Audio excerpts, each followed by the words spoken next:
Good morning, Delaware. It's another summer morning here in beautiful downtown Delaware, and we are just enjoying what's left of the summer. And I know my wife is eagerly awaiting pumpkin spice and orange leaves and wearing fall clothes again. So, yeah. But those of us who are clinging desperately to the rest of the summer, we still have a few weeks left, right? That's right. Until September 22nd. That is the voice of Nicole Fowles, Good morning. Communications Manager for the Delaware County District Library. Good morning, and I will cling on to summer as long as I humanly can. I love it. Okay, that seems fair.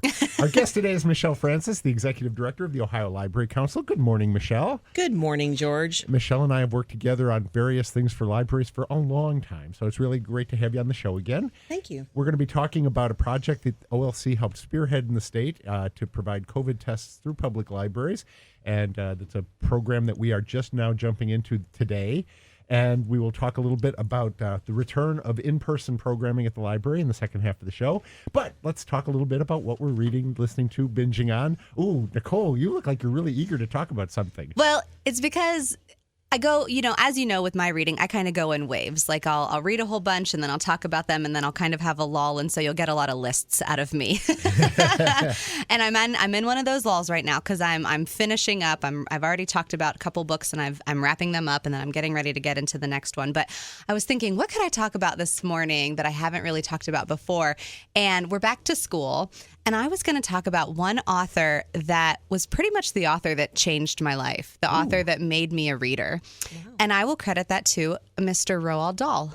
Ah, yes. If you know my reading tastes in this show, there's a lot of like kind of weird and whimsy mixed together. And if you could describe a children's author with weird and whimsy, it might be Roald Dahl. You don't get much weirder and more whimsical than him. Exactly. So now many people will find that kind of their gateway entry to Roald Dahl is maybe Matilda. And I know librarians love Matilda because, of course, I can't tell you probably how many librarians have a little Matilda tattooed somewhere on them. The Quentin Blake drawing from the book. That's a good one. Charlie and the Chocolate Factory, of course, is another wonderful one as well. The BFG, James and the Giant Peach. But the one that introduced me to Roald Dahl was The Witches. Ooh. And that one is just so out there and so wonderful. And that's me as a child. I was like, yes, this is my book. These are my people. I love it. So The Witches is the story of a young boy and his grandmother, and they go on a vacation to a hotel, and there happens to be a convention of some high society women who are coming to the hotel. But the grandma is telling him to be wary of witches because they do exist among us. And if you'll notice, they are always itching at their scalps because they're wearing wigs because they're actually bald. And they're always going to have gloves on because of their long, long fingernails. And they're always going to just have all of these little quirks and things like that. And they look beautiful when you look at them, but they're really ugly because their souls are ugly. And of course, this hotel that this boy and his grandma go for vacation is having this high society women's club meeting, and the little boy happens to stumble upon it, and he's found out. And when he is found out, the witches use their special powers to turn him into something so that he can't tell anyone that they're there. And so he has to figure out his way to get out of that. So it's a fun book. It is a dark book, though. I mean, you'll find that most of Roald Dahl's stories are, the whimsy, the weird, but they have a little bit of darkness to them as well. So I usually recommend Roald Dahl for like third grade and older. Depends on your reading level, but I definitely wouldn't go younger than that. But my daughter has a framed James and the Giant Peach poster in her room, and it's all of the words of the entire book made into a picture of the James and the Giant Peach cover. So I am a fan. So back to school, this was my entry to love of reading. That's great. Yeah. So, Michelle, what are you reading? I see you've got something in front of you here. I do, but before I do that, I love the recommendation, Nicole. So now, because as we're getting ready for fall, Halloween is my family's favorite. Yes. So The Witches, this is a great book I can talk with my 12-year-old daughter. Yes. We can talk about and maybe read together. Yeah, so that that's would be great. Fun. That would be fun. So, so the book that I just finished recently, and I did read it, and then I have to recommend the audiobook though. So, because I love, obviously, my background's in government and politics and all of that good stuff. So, but John Boehner's book On the House, and John Boehner, obviously the former Speaker of the U.S. House of Representatives, who's from Southwestern Ohio. So it was a really good book. It's a good read. It's a quick read. It's not extensively long, which is a good thing for people who don't have a lot of time, but who want to get in that or to do some reading. But the part that was so amazing about it that I thought were those personal stories of during his time in office, what it was like, the national figures from other countries that he met with, his travels while he was in office. And it goes all the way back to he tells stories about as a boy when he was growing up in Southwestern Ohio and what it was like and what it was working like working in their family restaurant. And all of these stories, I think, were pretty amazing. And to read the book is one thing, but to have the audio version, because Boehner has that raspy voice. So he reads it? He reads it. Okay. So I can't imagine anybody else's voice when during John Boehner's words. Yeah. You've got to hear that voice. Well, yeah. and you that can, cigarette and alcohol-drenched voice of his, yeah. So that's what, and he talks about the time. Probably one of the most moving pieces for me was he talked about when the Pope visited the United States and came to Washington, D.C. And for him as a grandfather, you know, his big joy was to get his grandchild baptized by the Pope. Oh, my gosh. And so just to hear that emotion, but it also shows you, I think, which is good, politicians are human. Yeah. Our elected leaders are also human. They have this human side. Yeah. And so I really enjoyed it. And I would definitely, the book was good, but if you can listen to the audio version on Libby or whatever, I would definitely do that. Great. Yeah, I see that's where you had it pulled up here on your phone is on Libby. That's great. So from Southwest Ohio to Northeast Ohio. Oh, tell us. My graphic novel that I read this week is My Friend Dahmer. Oh, you went to the other one. I went to the other one, yes. If you know, a couple of weeks ago, I reviewed Kent State, 4 Dead in Ohio by Derk Dackderf, which was his book last year about the shootings at Kent State. This is an earlier book of his. As it turns out, Dackderf went to school with Jeffrey Dahmer in the 1970s. Starting at Eastview Junior High and then going on to Revere High School in the Bath Richfield area. And he and his friends formed what they called the Dahmer Fan Club, because Dahmer, although he was kind of a loner and an oddball in the school, was almost like the class clown, because he used to imitate people who were having epileptic seizures, basically.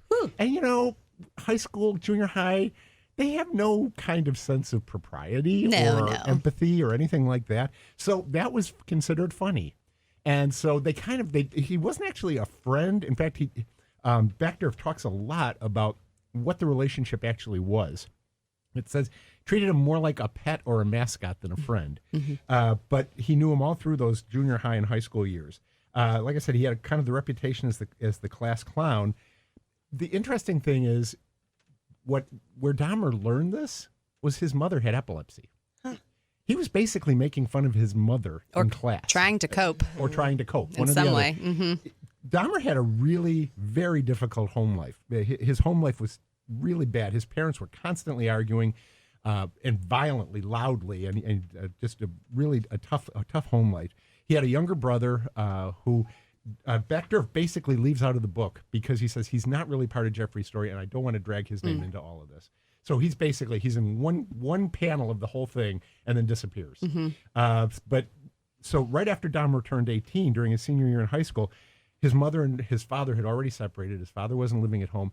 His mother takes the younger brother and leaves him in the house. And she tells him, "You can't tell your father I'm gone," because she was violating a court order by taking the brother out of state. She moved back to Wisconsin, where she was from. So Dahmer's left alone in this house, nobody to keep any kind of taps on him, and that's when the first murder occurs, which is where Dackderf stops the book. He says that as long as Dahmer was struggling, and while he still had a choice not to go to the dark side, he could almost empathize with him. But the minute he crossed that line, he went from being a figure of some sympathy, some empathy, to just being a monster. And so he commits his first murder just a couple of weeks after graduating from high school. gets away with it basically, although there's a really close encounter with the police and almost gets himself arrested. But this is really much more about those high school years, about how Dahmer evolved during high school. He was a falling down drunk during high school, and the teachers didn't stop him. His parents didn't stop him. Nobody basically was paying any attention to him. He had just kind of faded into the... And so this is the thing that Dackderf really hits hard, is that there were lots of places where his life could have been diverted. It wouldn't have been a great life because he had these deep, dark psychological problems that were not going to be just fixed by, a couple of doses of Ritalin or something. Or counseling sessions.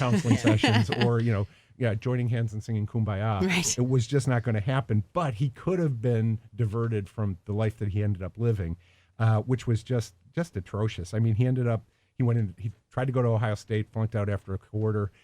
Then he went into the Army and got bounced out of there, and then moved to Wisconsin, and that's where he really went on his killing spree. And so he ended up dying in prison while serving a 941-year sentence or life.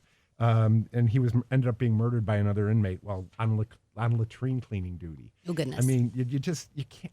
It's just so awful. But Dackderf meticulously documents the story, just like he did in the Kent State book.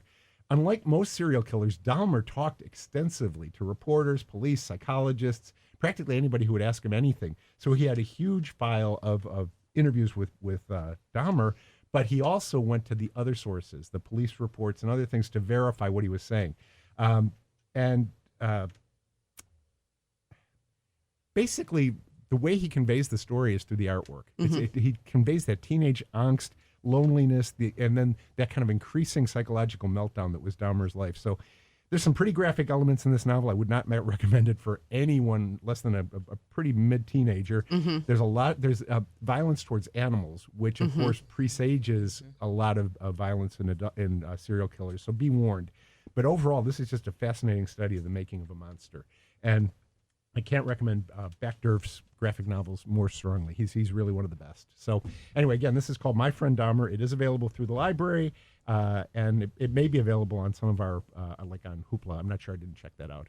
But anyway, highly recommended for people who like graphic novels and local history, basically. It's true. Yeah. So, all right, we're going to take a break here. Then we're going to come back and talk to Michelle Francis about what's going on in Ohio's public libraries. So stay tuned. And with big thanks to our friends of the library for their sponsorship of this show and for so much else that they do for the library. We had a great retreat last weekend.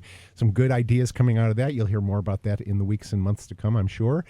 Planning for a fall book sale again, finally. We're working on some ideas for how to clean up the garage at the Delaware Library to make it easier for people to get around and maybe use our conference room for like the DVD sales instead of trying to get everything in one big room. So lots of good ideas coming out. And like I said, more about that to come. Thank you, friends of the library, Karen, Brad, Linda, Penny, everybody. You're just a great team. So a great thank team. you. All right. So we are with Michelle Francis from the Ohio Library Council. Michelle, I want to thank you for everything you do for libraries. But to start with, let's talk about how we got into the COVID business. Of course. How did libraries get How into did we COVID? get here? Yeah. So a couple months ago, the Ohio Department of Health had actually purchased a significant amount of these at-home COVID tests. And they were already distributing them to health departments, and they were already distributing them to school districts. And they were trying to look at ways to get into local communities and to neighborhoods. And so anytime you talk about community and neighborhood, what do we think of? Libraries. So they reached out to us, and they just wanted to make them available for free. And we already had a couple of libraries that were doing it. So we just provided information. Libraries came forward and said, we want to do this. And as of today, we have over 388 locations across the state, library locations doing it. Need to update my press release. Well, that's I think my press release says 130, so that's That's great. probably 130 systems. That Well, are doing yeah. it. Yeah. Well, and actually, I think as of Monday, because I was trying to look at, because we're doing some other work, I think over 180 library systems. That's great. So, Yeah. So we're very, we're excited. In April and May, we saw a surge of where people were wanting these or requesting these. Kids who were doing college visits, they needed a negative test to be able to do a college visit. We were starting to get into what I guess what I would call marathon season. I don't know, but we had several races going on across the state where people had to show a negative test. Right. People were wanting to get together for holidays with their family because they haven't seen them. Yeah. And so then the summer with the vaccine coming out, there was this little bit of a lull where they weren't as in high demand. And now we're back into that high demand. So. Right. And I have to admit, I was really skeptical of this project from the get-go and was fairly vocal about it in the library community. And so now I'm eating my words. Oh, it's okay, George. It's okay. Well, I think, I'm not saying, I just think with the Delta variant, with the upswing we're seeing, with everybody's concern, and with the fact that we do have the vaccine now and people are still concerned, a lot of places are requesting that negative test, as you said, and I think which just was irresponsible for us not to get involved. I think we also have the process worked out so that the staff doesn't feel exposed by this. So what we're doing, and I think a lot of the libraries are doing, is if you want a kit, you come to our curbside service, you call the phone number on the sign, we will bring the kit out and hand it to you in your car. Orange Branch? At the Orange Branch, you go use our drive-through window, but you can get as many kits as you need for the members of your family. Just let us know how many. There is absolutely no charge for these.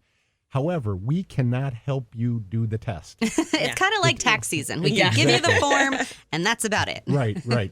The instructions are not on the box. We will give you a little slip of paper that has a QR code and a website where you can go to download PDF instructions, or you can download Abbott's app, which is called Navica, which will actually walk you through the process step by step and actually connect you with healthcare professionals if you need guidance, and can get you an official negative card. That's one of the best ways to go with it, because the app can, if you are somebody who maybe this is required by your employer, maybe it's required for a flight, maybe it's required for you to be going to another country or to even volunteer at your kid's school, and you need some sort of official proof, the app does work as that, because what's going to happen when you scan the QR, you download the app, and you go through the process is it's proctored by an actual professional. And then you get the card and it's in the app and you can pull it up, and it saves your history as well. If you have to do this weekly, you can say like, yep, for the past 8 weeks, I've been negative. One of the pieces that we've heard back from people who have done it, because we've actually had staff that have done it. We've had the libraries have called us and asked us for more. So, but it only takes like 15 to 20 minutes. So it's not something that's long where you're sitting for a long time waiting for results. It's going to be shorter than the time that it would take for you to drive to the Minute Clinic, get it done, wait for the results, be exposed to whoever else is in the waiting room, and then go back home. Exactly. Yeah. And I think also the conveniences can't be beat either. If you're a busy parent, you get the kids put to bed and you can do it after they're all in bed or whatever. So you don't have to kind of fit into their hours. However, if you're not comfortable with this, we also can refer you to the Delaware Public Health District's website, where you can find lots of places where you can get a free test. So if that's more convenient for you, if you feel more comfortable with having a nurse administer the test or another healthcare professional administer it, we can connect you with that. But we would ask that if you're feeling sick, have somebody else come and pick it up, please. Absolutely. Let's try not to spread anything. So anyway, so thank you for getting us on that track. So, but that's not the only thing going on in libraries these days. Yeah. So what are you seeing around the state these days, Michelle? Well, everybody is busy trying to figure out in-person programming. We're getting ready for National Library Card Sign-Up Month in September. Next week. Starts next week. I can't believe we're at the end of August. Nope. I just can't. But all of those things, and now as libraries have come off summer reading programs, they're working with schools to do back-to-school programs and all of that great stuff. So I can't wait to hear what Delaware County District Library has planned as far as programming. Well, we can give one big announcement. Yes, we can. Are we excited about this? We are very excited. We're so excited about this. We are actually starting in-person programming again. And the big news is story times are coming back this month, September. In fact, they start next week on Wednesday. Now, here's the catch. We're going to be doing them outdoors for a while. We got summer. We still have, that's one of the reasons I was saying we still have 3 more weeks of summer. Yeah. 4 more weeks of summer. We're going to be doing them outside. We'll be doing them. The first one is Wednesday at the Delaware Library at 10:30. On Thursday, we'll be doing Orange at 10:30 and Powell at 10:30. And then on Friday, we will be doing it at Ostrander. And I've lost my page here. What do you know what time? 11 o'clock. 11 o'clock. 11 o'clock at Ostrander. So next week, Wednesday, Thursday, or Friday, you can hit a Delaware County District Library story time, just like the old days. Yeah, and they're all outdoors. It'll be easy for you to spot. They'll all be weather dependent. Most of them are under some sort of covering or some sort of outdoor covering. So even if there is like our Ohio misting or a tiny drizzle, we can go ahead and move forward with it. Keep your eyes to our online calendar on the off chance that it's thunderstorming, but you can also just look out your window too. If it's thunderstorming, it's probably not going to be. Or tune into WDLR and listen to the weather bug forecast. There you go. My 96.7. That's why it's my 96.7. There you go. So good. So we will also be doing some things internally. We are requiring masks for participants at library events that will be held indoors if we're sponsoring them. Yeah. If it's an outside group using our meeting room, it's their rules that pertain. If they want you to mask up, then you mask up, and if not, then it's up to you. We'll make the usual exemptions for health or medical or religious reasons. We will ask people to socially distance. So we won't require masks at all for outdoor programs. Nope. Because they're outdoors. And then again, Nicole just said the online catalog calendar is your best source of up-to-date information about what we're doing. Yeah, some of our things have been published in our print newsletter, back in July when we were all, everything was hunky-dory, and then we've made some shifts. So there are a couple programs that have shifted from an in-person to a virtual setting, but there's still a good number of things that are happening in person. Like we've got our Maker Studio, which has moved to our Delaware Main Library. They're introducing their Maker Studio 101 courses again, and those are going to be in person in the Maker Studio at the Delaware Main Library. You can come and you can take this like little half-hour tour, and of course you're probably going to stay longer than that because once you find out what's in the Maker Studio, you can't just hang out for a half hour. I gave the friends who hadn't seen that a tour after the retreat on Saturday, and they were just gobsmacked. That was fascinating what they when they saw what they could do and what kinds of things that the Maker Studio is doing. I think I've given at least three tours and meetings to 3 different downtown Delaware vendor groups, and they all come back. They all come back again, and they're like, "How can I use this again? Okay, I've got thoughts. What about this?" Well, get ready for the holiday season because people will want to. I mean, that's one of the biggest things now. It's a huge trend. Oh yeah, and it's personalization, and it's stuff that you could go buy at the dollar store, like a little a little cooking platter, and then you can take it to the Maker Studio and personalize it. Right, exactly. So, hey, before we get away, the Ohio State biennial budget passed at the end of June. It did. And we had a great success with that. If you want to talk about that a little bit, Michelle. Sure. We are very appreciative to our state legislators. They made sure that we did not receive a cut in our state funding. Thank you. Yes, thank you very much. Thank you, Senator thank you, Brenner. Michelle. Thank you, Thank you. Representative Jordan. Thank you, Representative Cafagna, that are in our service area. So they maintained our funding at 1.7% so that our public libraries can continue to do the amazing work and provide those services that are so much needed in local neighborhoods and and communities. And so we're just extremely appreciative to be able to continue our work. I find myself constantly talking about how libraries are funded in Ohio because it's so different from other states, and people think it's either the just property tax, or we get a share of the county's revenue, or we get some other magical, or my dad, who I could never convince we didn't get the books for free. Oh my goodness. So, but yeah, the state for us, it's a third of our funding. So that little extra share means basically another full-time position for us. Yeah, that's how much that it doesn't sound like a huge amount, but when you talk about the size of the state budget and the number of libraries that we share it with, it's pretty important. Well, and also your costs are going up. I mean, you think about you think about buildings. You also think about digital collections, about the strain over the past year and a half, and increased use of digital collections. Just competition for the workforce. And what the difference between what we've been paying in the past and what people can get now working in retail or in other office settings, we really have to pay attention to that. So well, and at the end of the day, I mean, when someone comes into the library and they need service or they need something, yes, it may be a book or it may be something digital, but a lot of times it's that one-on-one service where they need that personal assistance and that personal help from a human who's going to be able to help them. And so at the end of the day, that's really what it's all about. And we